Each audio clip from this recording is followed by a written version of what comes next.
Muito bem, muito bom dia. Estamos começando mais um comentário ao Evangelho aqui no nosso Facebook, do nosso Santuário das Almas. Bom, nós já estamos chegando ao quarto domingo do tempo pascal, né? E quarto domingo do tempo pascal, não importa o ano que a gente esteja celebrando, ano A, ano B ou ano C, né? Você deve saber, se não sabe, vai ficar sabendo agora. A igreja organiza as leituras do domingo ao longo de 3 anos, ano A, ano B e ano C.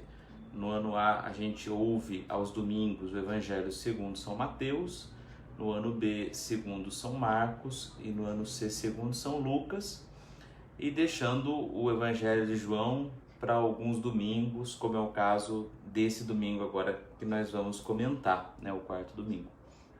Então, não importando o ano, seja ano A, ano B ou ano C, no quarto domingo da Páscoa, a gente sempre vai ouvir um trecho do Evangelho segundo São João, do capítulo 10, em que Jesus fala sobre ser o bom pastor.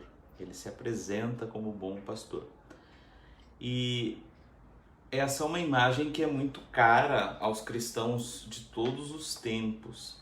Bom dia para quem está entrando aí, né? O Zé Galerani, a Dalva, a Sueli Rodrigues, né? Sejam bem-vindos. A gente encontra, se você for a Roma, né? Se você não foi ainda, faço votos que um dia vá, você vai encontrar, por exemplo, nas catacumbas, onde os cristãos enterravam os mártires, os seus companheiros de fé.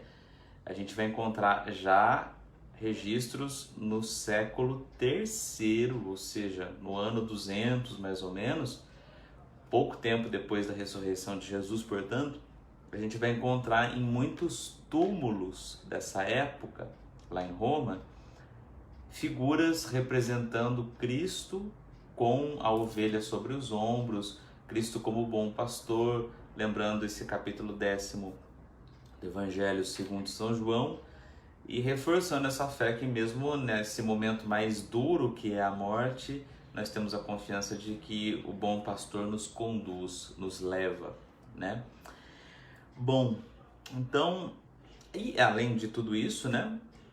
O quarto domingo é sempre o domingo da Jornada Mundial de Oração pelas vocações sacerdotais e religiosas, né? Então vamos aproveitar também esse domingo para intensificar as nossas orações para que Deus nos conceda santas vocações para a vida sacerdotal, mas também para a vida religiosa. Termos bons irmãos, freis, monges, freiras, monjas, né, que a gente possa ter boas e santas vocações. Bom, vamos ao texto. O evangelho de hoje, diferentemente dos últimos evangelhos, é um evangelho curto, são só 10 versículos, diferentemente de alguns domingos que a gente comentou que era um capítulo inteiro, né? Hoje é um evangelho curtinho. Então, eu convido você a pegar a liturgia diária ou ir diretamente na Bíblia e abrir no Evangelho segundo São João, capítulo 10, são os 10 primeiros versículos. Então, é João 10, de 1 a 10. Como você deve ter visto aí na descrição do vídeo, tá a citação. João 10, de 1 a 10. Nós vamos fazer o seguinte. Eu vou ler, como a gente tem feito sempre, né? Eu vou ler o texto todo, que é curtinho, e depois a gente vai comentando, tá bom? Eu só vou molhar as palavras primeiro, que eu tô com a garganta meio ruim.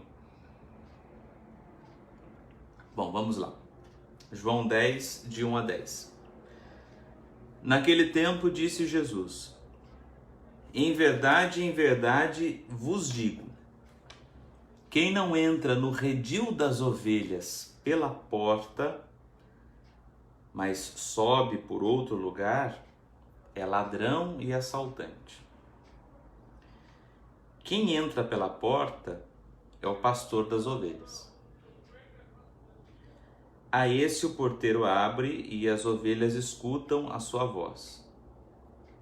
Ele chama as ovelhas pelo nome e as conduz para fora. E depois de fazer sair todas as que são suas, caminha à sua frente. E as ovelhas o seguem porque conhecem a sua voz. Mas não seguem um estranho. Antes, fogem dele porque não conhecem a voz dos estranhos. Jesus contou-lhes esta parábola, mas eles não entenderam o que ele queria dizer. Então Jesus continuou: em verdade vos digo, eu sou a porta das ovelhas. Todos aqueles que vieram antes de mim são ladrões e assaltantes, mas as ovelhas não os escutaram. Eu sou a porta. Quem entrar por mim será salvo. Entrará e sairá, e encontrará pastagem. O ladrão só vem para roubar, matar e destruir. Eu vim para que tenham vida e a tenham em abundância. Palavra da salvação, glória a vós, Senhor.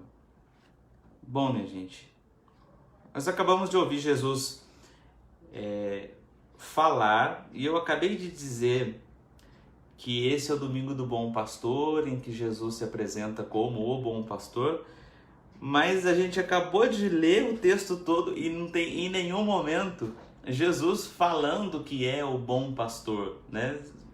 Ele apresentou-se aqui antes, né, como a porta. Eu sou a porta.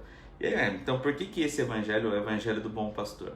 É que se a gente continuar a leitura do capítulo 10, da onde a gente acabou de ler, se você está com a Bíblia aí, se você ler os versículos em seguida, você vai ver Jesus se apresentando como o bom pastor, que dá a vida pelas suas ovelhas. É um discurso longo, né? Jesus vai falar bastante ainda.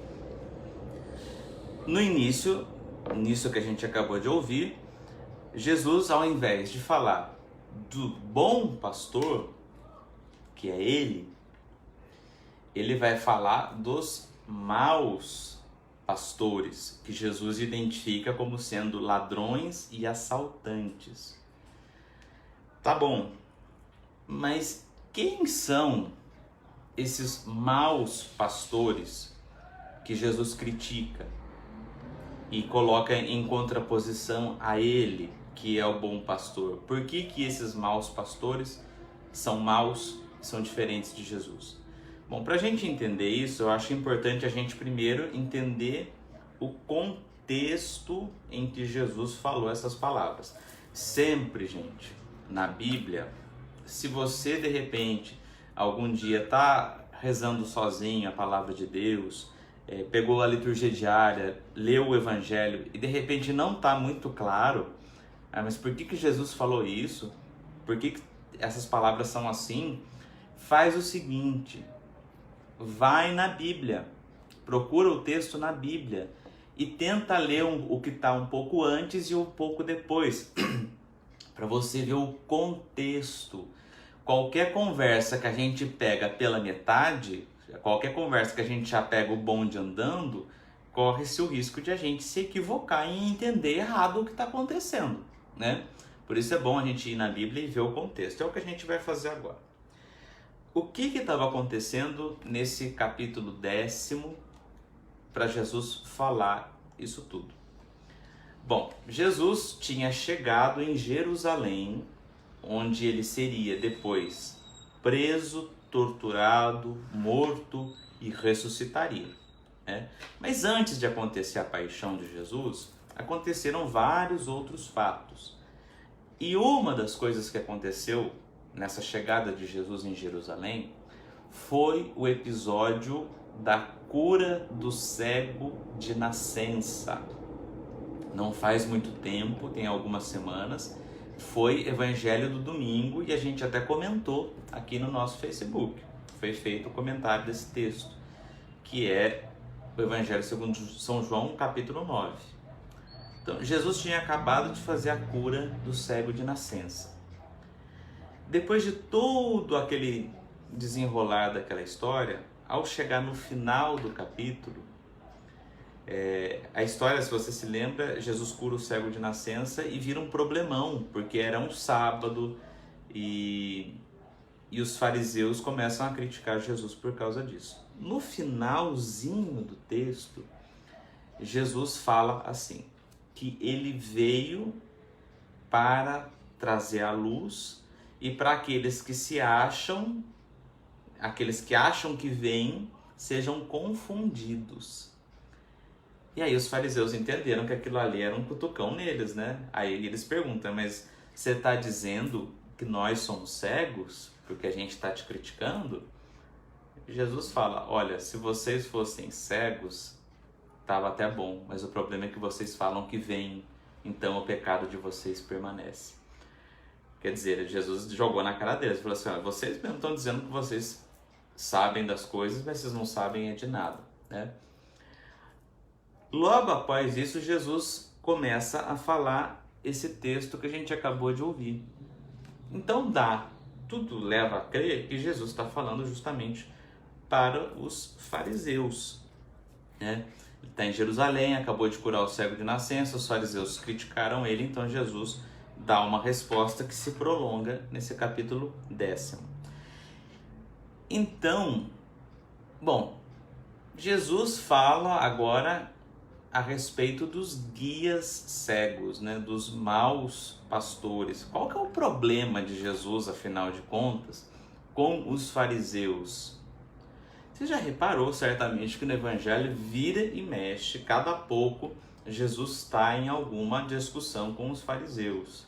Eles estão criticando Jesus por algum motivo, ou Jesus está rebatendo eles por outro. Qual que era o problema, afinal de contas, com os fariseus? O que tinha de divergência que fazia Jesus criticá-los tanto? Bom, eu acho que a gente precisa primeiro tentar entender quem eram os fariseus.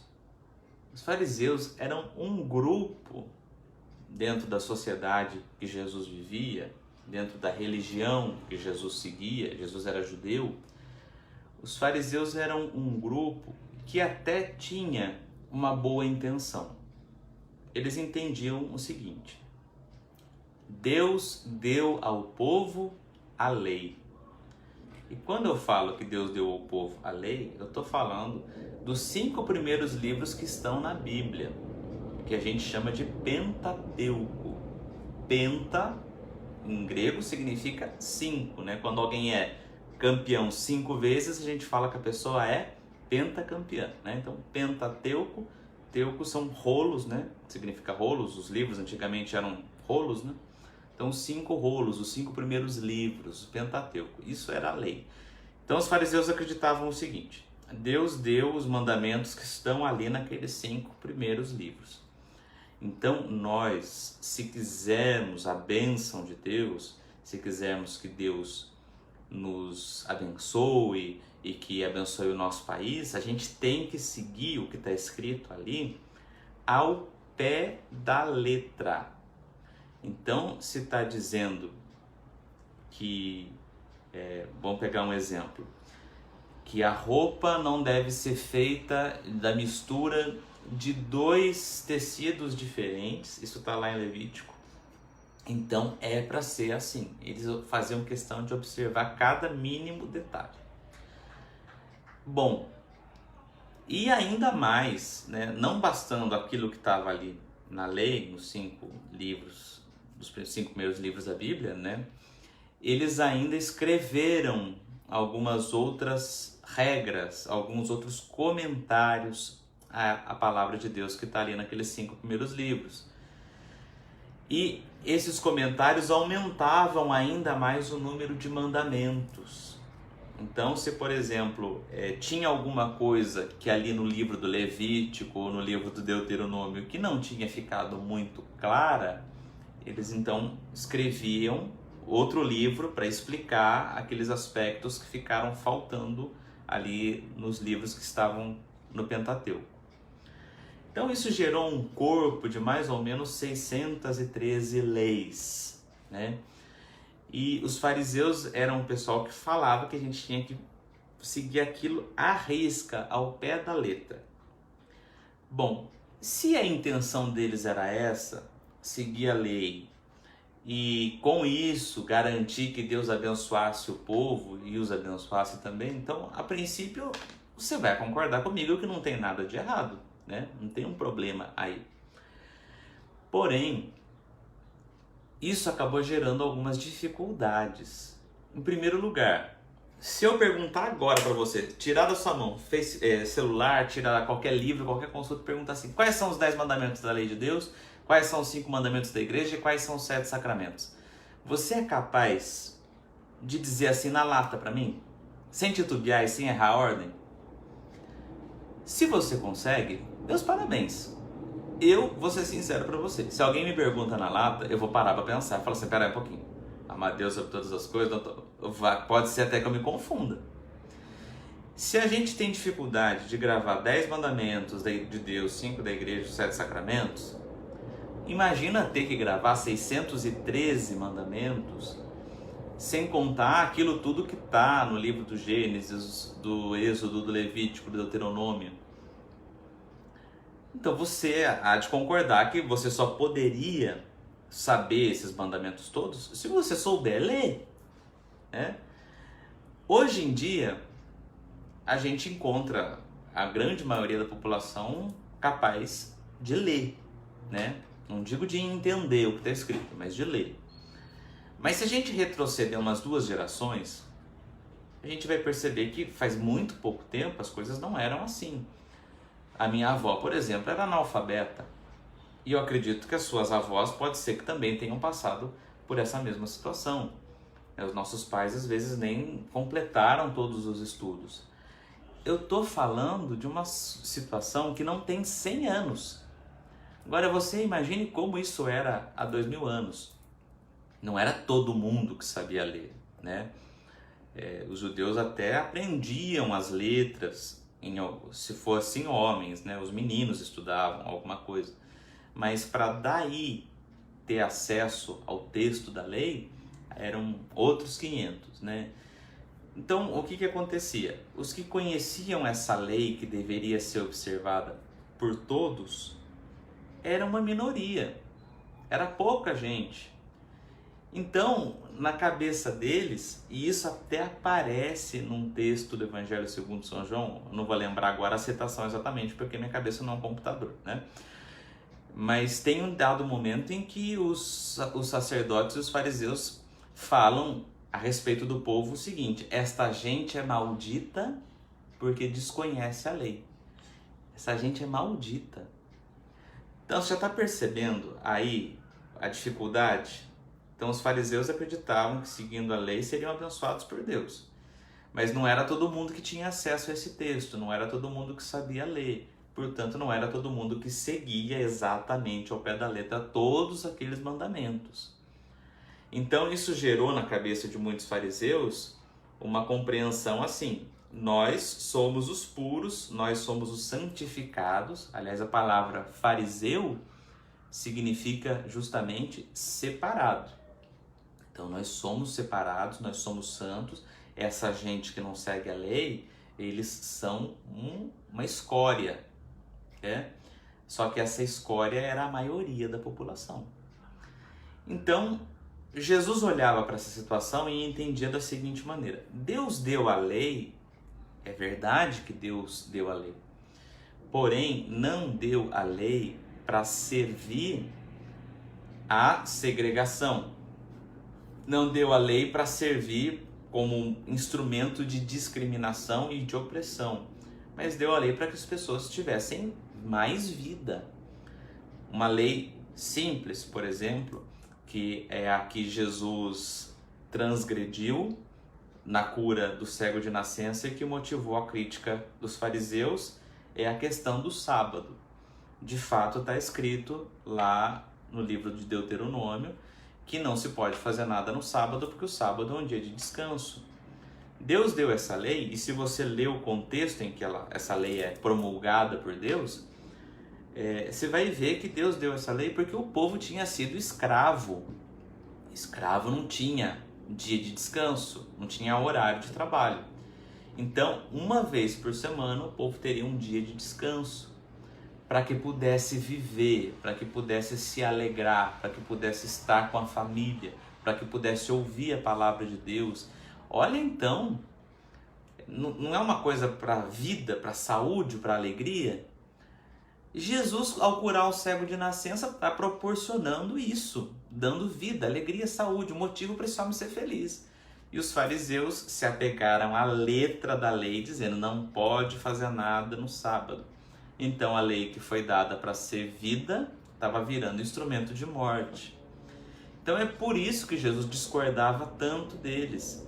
Eles queriam seguir tudo ao pé da letra. E Jesus, diferentemente, entendia que a lei, que as regras, são como o dedo que aponta a lua. O dedo que aponta a lua está apontando para a lua. O idiota fica olhando para o dedo e fala, nossa, esse dedo é importante, veja, se não fosse esse dedo, nós não poderíamos ter acesso à lua. Mas não olha para a lua, fica olhando para o dedo.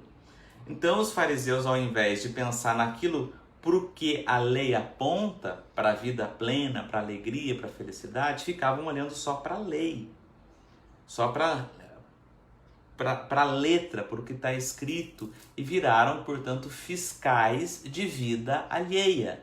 Eles se achavam os bons e ficavam criticando quem não era que nem eles. Então, só por esse breve panorama você pode imaginar, mas gente, devia ser um povo muito chato, né? Tudo tá errado, tudo tá criticando, não, mas você não faz desse jeito, tá escrito na lei. Né? Não é à toa que Jesus tinha tantas dificuldades com eles. Jesus em nenhum momento defende o relativismo, cada um faz o que quer de acordo com a sua cabeça. Ele defende antes que a gente precisa ter bom senso, simplesmente isso. Dou um outro exemplo, bastante simples. Suponhamos que você está dirigindo e você chega a um cruzamento que tem um semáforo. Em situações normais, você entende que sinal vermelho é para parar, amarelo atenção, verde para andar. Você chegou, o sinal ficou vermelho. Você o que faz? Se tiver o juízo no lugar, para o carro, espera abrir para você, porque entende que o outro lado vai abrir, então você tem que pensar no bem comum. Essa é a lei. Mas suponhamos que você está dirigindo o seu carro, mas do banco de trás você está levando alguém que acabou de ter um ataque cardíaco, ou você está levando uma mulher que está em trabalho de parto, ou levando a sua mãe ou o seu filho que está tendo uma crise de cólica renal. Você está levando essas pessoas para o hospital. O sinal está vermelho. Não tem nenhum carro passando. O que você faz? Obedece a letra da lei cegamente, pensando, eu vou aqui ficar esperando porque o sinal vermelho é para parar. Muito embora eu saiba que se eu demorar mais 1 ou 2 minutos aqui, eu posso fazer com que a pessoa que está aqui atrás perca a vida. Ou você vai entender que é uma situação de exceção, é uma situação de emergência e vai atravessar o sinal vermelho para salvar a vida de uma pessoa. O que você faria? Não tem como você me responder agora, né? Mas eu suponho que você não vai deixar a pessoa morrer, mas vai avançar o sinal. Então entenda que a lei ela está a serviço da vida. Tem coisas que são mais importantes, né? É isso que os fariseus não entendiam. Essa que é a questão. E é essa que é a dificuldade de Jesus com eles. Tinham boa intenção, só que faziam um esforço no sentido errado. E além disso, né, eles viviam numa tensão, porque por um lado eles se encantavam com Jesus, porque eles estavam o tempo todo atrás de Jesus. Não é possível que alguém que incomode tanto, a gente não saia de trás da pessoa. Se a pessoa me irrita, se eu não gosto da pessoa, eu não vou ficar andando atrás da pessoa. Mas se estavam andando atrás de Jesus o tempo todo, é porque tinha alguma coisa que encantava em Jesus. Certamente o jeito de Jesus pregar os despertava para coisas novas, a capacidade de Jesus fazer curas, milagres, de libertar os possessos, isso tudo encantava eles. E eles entendiam que uma pessoa que vem de Deus, ou melhor, uma pessoa, se não viesse de Deus, não seria capaz de fazer essas coisas. Viam em Jesus, por exemplo, aquilo que Elias, o profeta do Antigo Testamento, fez também, né? Curou pessoas. Mas, por outro lado, irritava a eles profundamente que Jesus se sentasse à mesa, por exemplo, com pecadores, com prostitutas, com cobradores de impostos. Eu gosto sempre de frisar essa fala, né? Que Jesus se sentava com prostitutas. A gente às vezes tem a impressão na nossa cabeça, de tanto ouvir nos evangelhos que Jesus se sentava com prostitutas, que dá a impressão que as prostitutas do tempo de Jesus eram menos prostitutas que as prostitutas de hoje em dia, como se elas fossem prostitutas convertidas. Mas o texto em nenhum momento diz isso, elas se convertem depois, com a convivência com Jesus. Mas Jesus não tinha preconceito nenhum com ninguém, né? E era justamente essa abertura de Jesus e mais, essa ternura de Jesus com essas pessoas, essa acolhida, essa capacidade de sentar para comer junto, de dar risada, é que fazia as pessoas quererem mudar de vida. Não era Jesus jogar na cara delas falando assim, você é pecadora, você fez isso, você fez aquilo.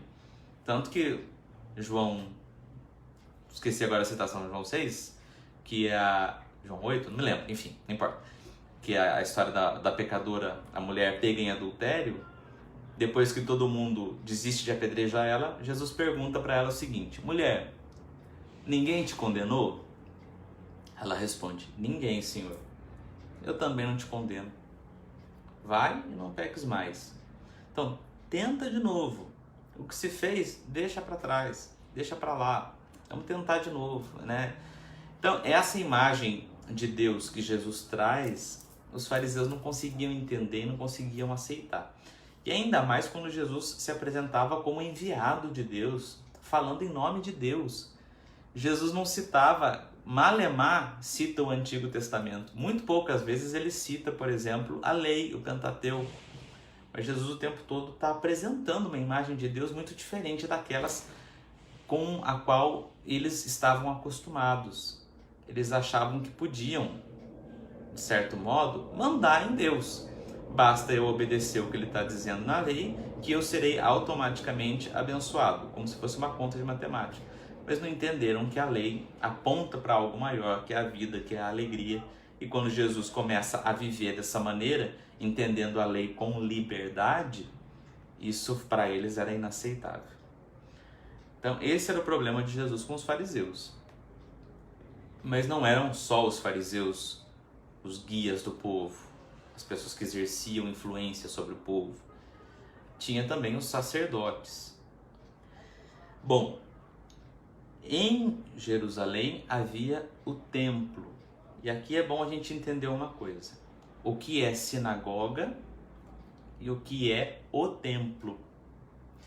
Em cada povoado, praticamente, da terra de Jesus, tinha uma sinagoga. O que é uma sinagoga? Era uma casa em que as pessoas iam para ouvir a palavra de Deus. Então tinha lá alguém que ou lia a palavra, se tivesse alguém que lesse, ou que dizia de memória, porque tinha pessoas que decoravam trechos da escritura e diziam de memória, e aquele texto era comentado, era estudado, e era só isso. Isso era a sinagoga, uma casa de estudo da palavra de Deus, em que as pessoas se reuniam aos sábados. Em Jerusalém tinha o templo. Era um templo só que existia, não existiam vários templos, não eram como igrejas, né? Era um templo só, em Jerusalém. Ali se ofereciam sacrifícios diante do do Santo dos Santos, que era o lugar mais sagrado do templo, onde eles acreditavam que Deus estava ali sentadinho. Era a casa de Deus. Os sacerdotes eram os homens que viviam no templo em Jerusalém. E essa instituição dos sacerdotes do Antigo Testamento é de instituição de Deus para serviço do templo, porém tem algumas coisas que precisam ser observadas, né? A dificuldade de Jesus com os sacerdotes é basicamente as mesmas que Jesus teve com os fariseus, né? Porém, tinha um outro problema que para Jesus era ainda mais incômodo. Se a gente lê no Antigo Testamento, a gente vai perceber que, por exemplo, os sacerdotes não receberiam, quando chegaram na Terra Prometida, todas as famílias receberiam terra para viver, menos os sacerdotes, porque a porção deles, a herança deles era Deus, era o Senhor.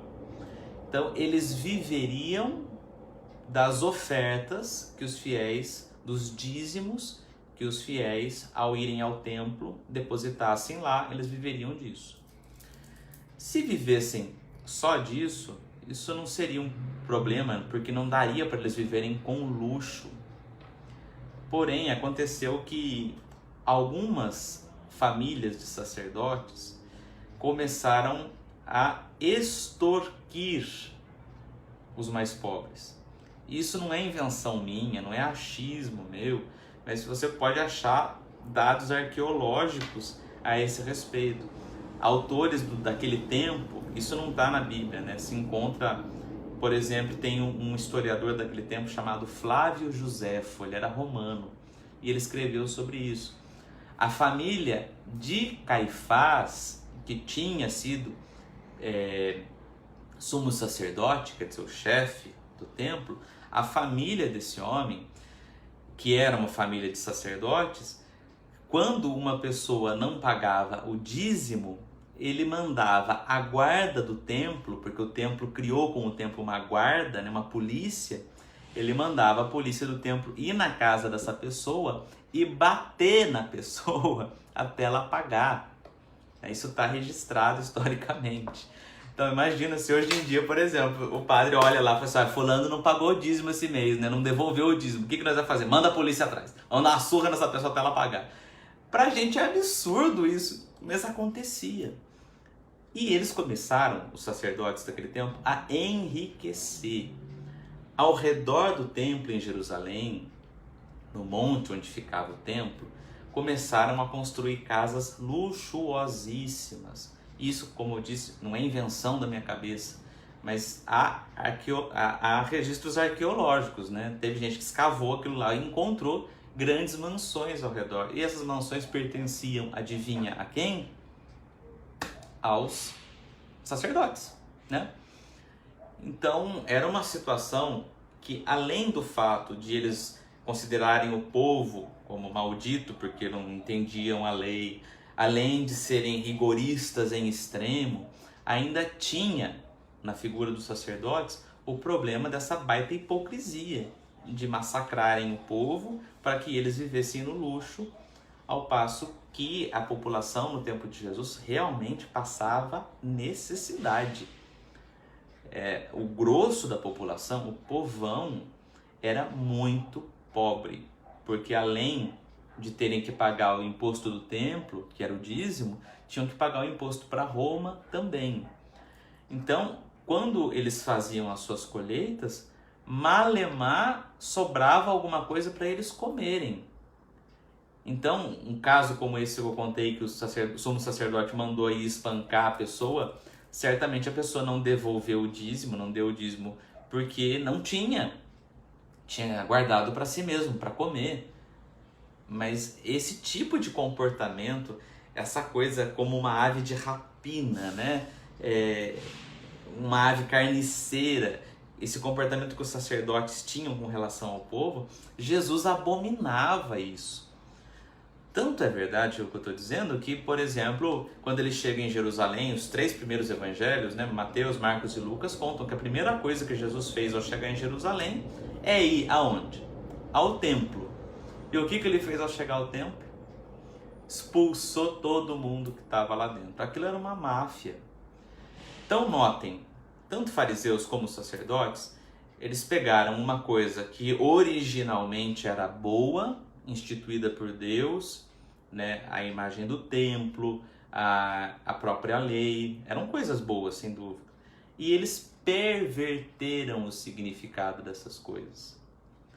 E é contra isso que Jesus todo o tempo fala, e é por isso que eles se irritam. E eles tinham um poder tão grande que é justamente isso que vai fazer com que Jesus seja depois preso, porque eles entendiam que Jesus era uma ameaça a essa estrutura que eles criaram e que iria acabar o luxo de vida deles, talvez, né? Então era melhor matar aquele pé rapado da Galileia, que está anunciando essa história de que Deus está mais interessado no nosso coração do que no nosso dinheiro, então é melhor matar esse homem logo, a gente fica livre, né? Então, olha que vilania, né? Que ruindade, e ao passo que o caminho de Jesus ia por outra direção. Por que eu estou falando disso tudo? Porque quando Jesus, hoje, nesse evangelho que a gente está ouvindo, que é o evangelho do domingo, fala para eles, ele está falando justamente a respeito do bom pastor e do mau pastor. Jesus se apresenta como o bom pastor em contraposição aos maus pastores. Então, olha como é que Jesus ilustra isso. Ele conta um fato da vida. Ele traz uma coisa que as pessoas do tempo dele estavam muito acostumados, uma imagem bastante comum, que é a imagem do pastor, né? A sociedade de Jesus era uma sociedade majoritariamente rural, né? A maioria era roceiro mesmo. Então Jesus usa imagens que o povo da roça entende. Então Jesus fala do pastor. Essa é uma imagem que aparece na Bíblia em várias ocasiões, né? É bom de se lembrar, inclusive, que os patriarcas foram pastores. Moisés, quando se encontra com Deus em Êxodo 4, o que ele estava fazendo? Cuidando das ovelhas do sogro dele. Davi, quando foi ser ungido rei, o que ele estava fazendo? Estava cuidando das ovelhas, precisou do pai dele chamar ele para ser ungido rei. O profeta Amós, quando foi chamado por Deus, também era cuidador de gado, era pastor. Então, a imagem do pastor como aquele que cuida do povo é bastante comum no Antigo Testamento. Então, o povo tinha essa imagem. O chefe pode ser comparado a um pastor. E o povo ia mais além. Chamava também Deus de pastor. O salmo que quase todo mundo, se não tem no carro, tem na parede da casa. Salmo 23 ou 22, né? Quem é o bom pastor, né? O Senhor é o meu pastor, nada me faltará. É um salmo que todo mundo conhece. E em muitas ocasiões no Antigo Testamento a gente encontra Deus se apresentando como pastor. O profeta Ezequiel, se não me engano, no capítulo 34, por aí, tem uma passagem lindíssima que Deus se apresenta para o povo, falando através do profeta Ezequiel, dizendo assim, que ele iria tirar as ovelhas dele, afinal ele é o pastor do povo, da mão dos maus pastores. E o profeta ainda fala que aqueles que se diziam pastores eram, na verdade, lobos ferozes que queriam comer, na verdade, o povo, né? Queria devorá-lo, mastigá-lo. Mas que Deus iria tirar as ovelhas da mão dessa gente, iria enfaixar a ovelha ferida, iria cuidar da que está fraca e iria, enfim, ser o verdadeiro pastor do povo. Então, aqui a gente começa a ver, já que essa imagem ela era muito comum naquele tempo, e que, mais do que tudo, o verdadeiro pastor do povo é Deus mesmo, e que havia o bom pastor, que é Deus, que cuida e se interessa pelo povo, e havia maus pastores que não estavam cuidando direito do povo. Bom, a gente poderia falar muito ainda sobre a questão dos pastores, mas eu não quero passar de 1 hora nessa fala, né? Eu já falei demais, então vamos tentar chegar nos pontos que são mais importantes. Tem um detalhe que é muito interessante. Então, Jesus fala, né? Em verdade eu vos digo, quem não entra no redil das ovelhas pela porta, mas sobe por outro lugar, é ladrão e assaltante. Essa palavra, redil, é muito interessante. Porque se a gente for pegar o texto do Evangelho na língua em que foi escrita, você sabe, a Bíblia não foi escrita em português. João não sabia todas as línguas do mundo, né? A Bíblia foi traduzida. A palavra que ele usa não é exatamente redil ou curral, dependendo da sua tradução que você tem aí da Bíblia, mas é pátio. É a mesma palavra, pátio, que é usada para se falar a respeito do pátio do templo. E é interessante que tem um salmo, Salmo 99 ou Salmo 100, dependendo da sua Bíblia, que, por exemplo, eu até anotei aqui em algum lugar. Tá aqui. Que diz assim, era um salmo que as pessoas rezavam no Antigo Testamento quando estavam entrando no templo, entrando no pátio do templo. O salmo diz o seguinte: sabei que o Senhor, só Ele é Deus, Ele mesmo nos fez e somos seus. Atenção a isso aqui agora. Nós somos o seu povo e o seu rebanho. Olha só. Deus, então, é o pastor, nós somos o seu povo e o seu rebanho. Entrai por suas portas dando graças. Então, imagina o povo entrando no templo e cantando isso. Entrai por suas portas, as portas do templo, dando graças. E em seus átrios com hinos de louvor. Quer dizer, átrio também é uma outra palavra para dizer pátio. Então, nós somos as ovelhas do Senhor, vamos entrar no pátio dele, que é o templo. Então, quando Jesus está falando do pátio, ele está falando justamente daquilo que ele estava vendo. Ele estava em Jerusalém, né? Lembra que eu falei agora há pouco? E ele via aquele povo todo ali e começa a falar a respeito dos maus pastores. Ele fala que quem não entra pela porta é ladrão e assaltante. Bom, Deus é o pastor bom. Quem são os maus pastores, então? Jesus está falando com os fariseus e eu já falei longamente aqui sobre essa dificuldade que Jesus tinha com os fariseus e com os sacerdotes. Os sacerdotes olhavam para o povo e, ao invés de ver neles ovelhas para serem cuidadas, para que possam dar lã, precisa estar viva, né? Eles viam apenas carne, né? Eu até usei a expressão que esse povo era meio como um animal carniceiro. Eles olhavam para o povo que ia ao templo e não viam pessoas que estavam buscando Deus, viam dinheiro. Não queriam saber se aquelas pessoas estavam dando, como a viúva, né? Lembra dessa história do Evangelho? Que dava daquilo que não tinha para o templo. Não queriam saber da vida da pessoa, queriam só que a pessoa pagasse, que a pessoa desse dinheiro. Então, é por isso que Jesus fala que esses não são pastores, mas são ladrões e assaltantes. E mais do que isso, né? Não só por causa do dinheiro, que Jesus chama eles de ladrões, mas também porque eles estão se apropriando de ovelhas que não são deles, eles não são donos do rebanho. Aliás, o próprio São Pedro, na carta de Pedro, ele fala exatamente desse jeito, que a gente não pode se comportar como donos do rebanho. Dono do rebanho é Deus, a gente só cuida das ovelhas, né?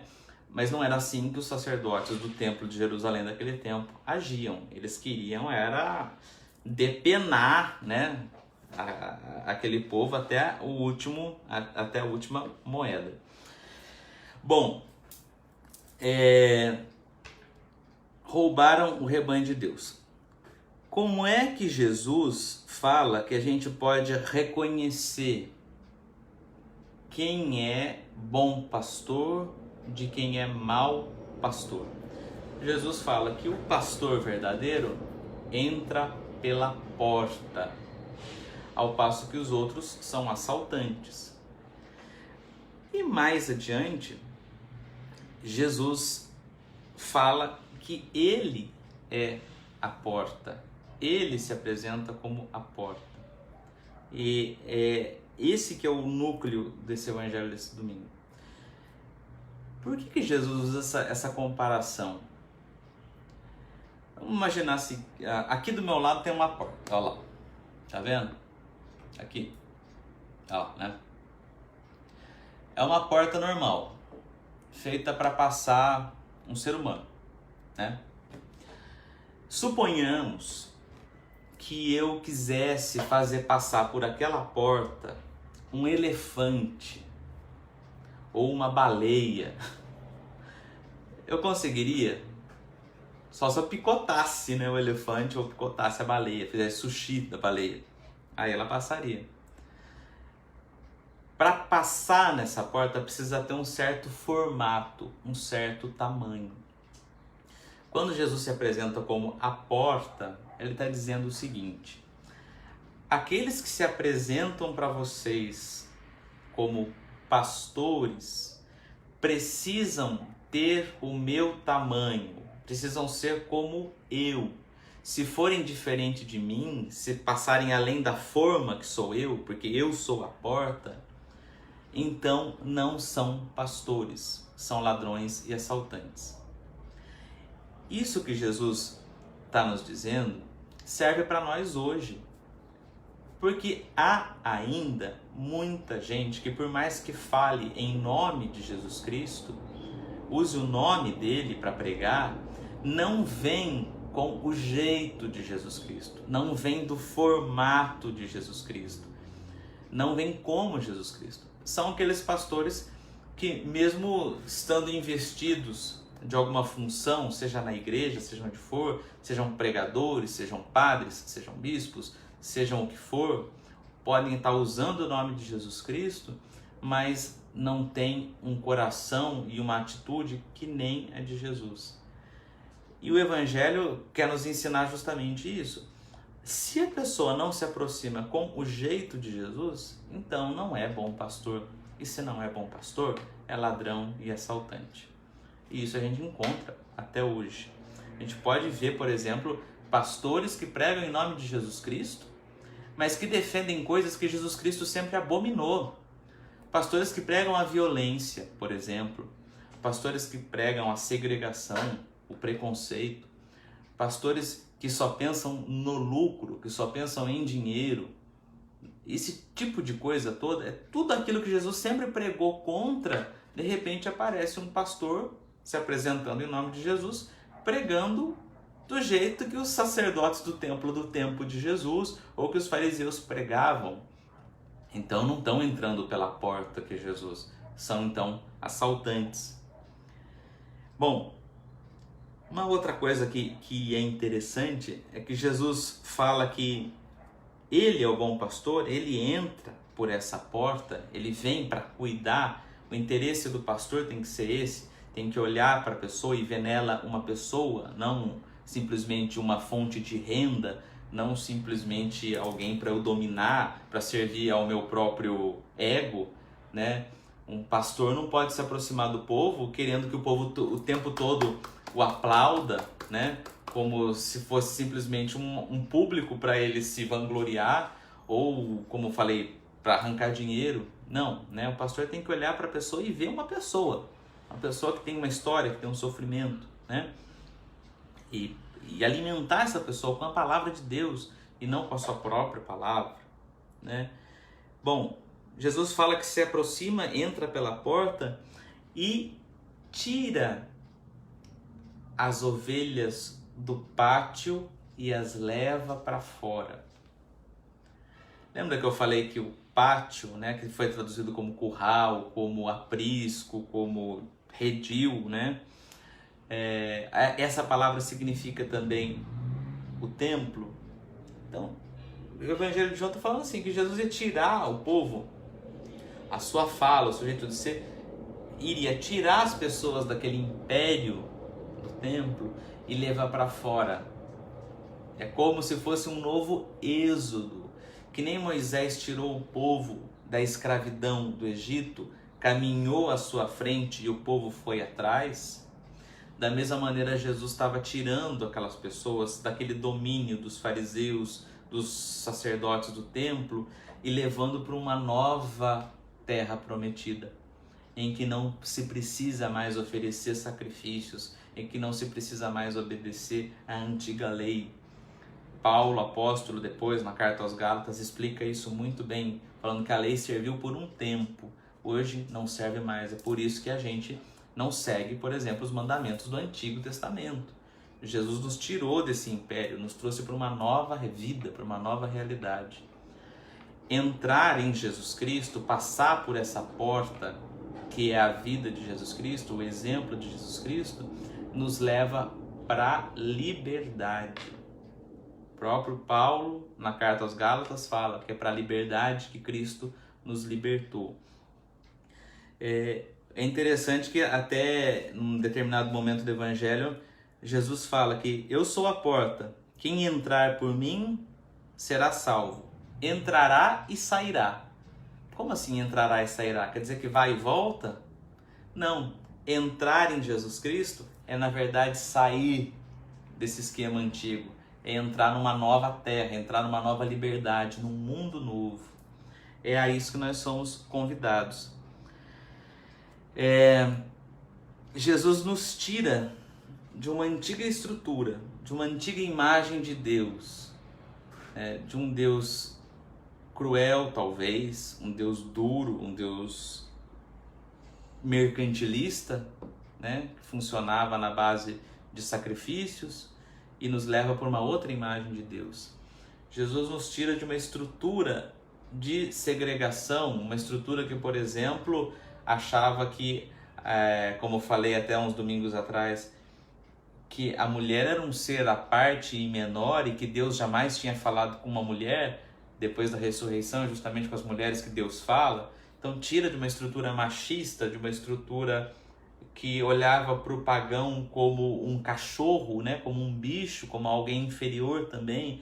Então também tira dessa xenofobia, dessa estrutura como eu diria, de preconceito com aquilo que é diferente, tira de tudo isso e leva para uma nova realidade, em que a gente pode ver na pessoa, não importa quem seja ela, não importa se é homem ou se é mulher, não importa se é estrangeiro ou se não é, não importa se tem a mesma cor que eu ou não, não importa o que vida essa pessoa leva, se eu concordo com ela ou não, eu olhar para essa pessoa e ver nela um irmão, um ser humano que nem eu, que é diferente sim, mas tem a mesma dignidade, que portanto merece o meu respeito. Esse é um mundo novo, essa é a realidade nova que Jesus nos tirou da antiga, do homem velho, como disse Paulo apóstolo, nos leva para o homem novo. E, no entanto, há muitos pastores que se apresentam para o rebanho de Cristo, querendo fazer com que esse rebanho volte para a realidade antiga, volte para discursos machistas, volte para discursos racistas, volte para discursos de todo tipo de baixaria que Jesus jamais faria, E isso é ser ladrão e assaltante. Não é, como você deve ter notado, por casualidade que esse domingo é o domingo da oração pelas vocações sacerdotais e religiosas. Acho que cabe a todos nós, é estranho eu falar isso como padre, porque dá a impressão que eu estou advogando em causa própria, mas eu acho que cabe a todos nós pedirmos a Deus que nos dê pastores segundo o coração dele. A igreja, o mundo, não precisa de ditadores, não precisa de Hitlers falando no púlpito com a boca espumando de ódio. A igreja não precisa, o mundo não precisa de gente que semeie mais raiva, de gente que semeie mais ganância, de gente que faça do púlpito um palco. A humanidade precisa de pastores que levem para a vida, que tragam as pessoas para uma vida mais feliz. Se alguém, e eu falo isso com toda a convicção do mundo, se alguém, depois que começou a frequentar uma comunidade, não importa qual comunidade seja, e depois que começou a frequentar e seguir aquilo que está sendo dito, se tornou uma pessoa amarga, se tornou uma pessoa triste, se tornou uma pessoa preconceituosa, raivosa, então tem alguma coisa errada no pastoreio. Porque quem se encontra com Jesus Cristo através de um bom pastor, ou de uma boa pastora, porque às vezes tem mulheres nas nossas comunidades que nos evangelizam maravilhosamente, mas quem se encontrou com o Cristo através de um bom pastor fica mais leve, fica mais feliz, fica menos juiz da vida alheia, fica menos apegado, fica menos violento. É por isso que as pessoas seguiam Jesus, porque ficavam melhores perto dele. Ninguém seguia Jesus, como eu dizia, se ele fizesse as pessoas se sentir pior. Então, se alguém estava numa situação de pecado pavorosa, começa a seguir Jesus, e Jesus faz a pessoa se sentir pior consigo mesma, pensando, puxa vida, eu sou um crápula, eu sou péssimo, minha vida tá uma caca. Se Jesus fosse esse tipo de pessoa, ninguém ficava perto dele. Para fazer isso já tinha os sacerdotes, já tinha os fariseus. A diferença de Jesus era justamente aquilo que irritava os fariseus. Se sentava para comer com cobradores de impostos, com prostitutas, com publicanos, sentava-se para tomar vinho com essas pessoas, ria com essas pessoas.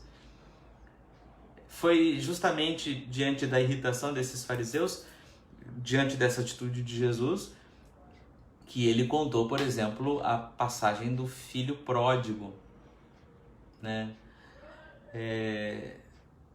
Enfim, já são 11 horas. A gente poderia ficar aqui falando muito ainda, né? Mas eu acho que se a gente pudesse resumir isso tudo que foi falado numa única ideia, é a seguinte.